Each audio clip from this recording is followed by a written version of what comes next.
Hey there, and welcome back to another one of our Saturday shorts. This is the third in our series of Saturday shorts on how to fix the press. Apologies for the audio. I don't have my mic with me, my external mic, so this is just the phone's mic, so you'll have to bear with me. We've already talked about, number one, the timing of the hips, how to use the hips on the press, and we've also talked about the grip, how to appropriately get the bar placed over the bones of the forearm, and we'll link to those videos below. But in this video specifically, I want to talk about your stance.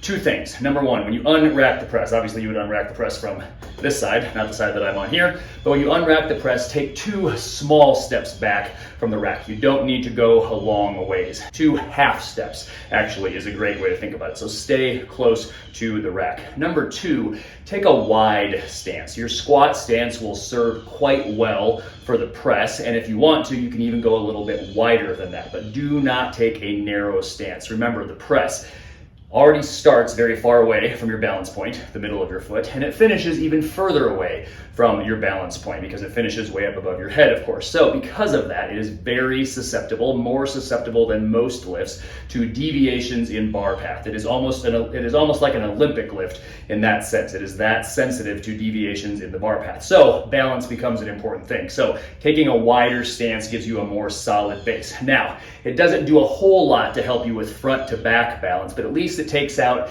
any variables, any type of side to side balance issues that you may have. So just remember, in general, wider is better. Now, you can, the toe angle is not as big of a deal in the press as it is in the squat. So again, your squat stance will serve pretty well. If you want to point your toes out a little bit more, sometimes that will help some people because it tends to reduce any chance that the knee is going to bend and where you accidentally turn it into a push press. However, remember, you start taking those toes too wide and the length of your foot front to back starts to effectively shorten. So you start to lose some of that front to back balance assistance that your stance should give you. So just watch out on how wide you point your toes. So 2 things. 1, step back a very short distance from the rack. 2, take a wide stance. Hopefully this helps you get stronger and live better.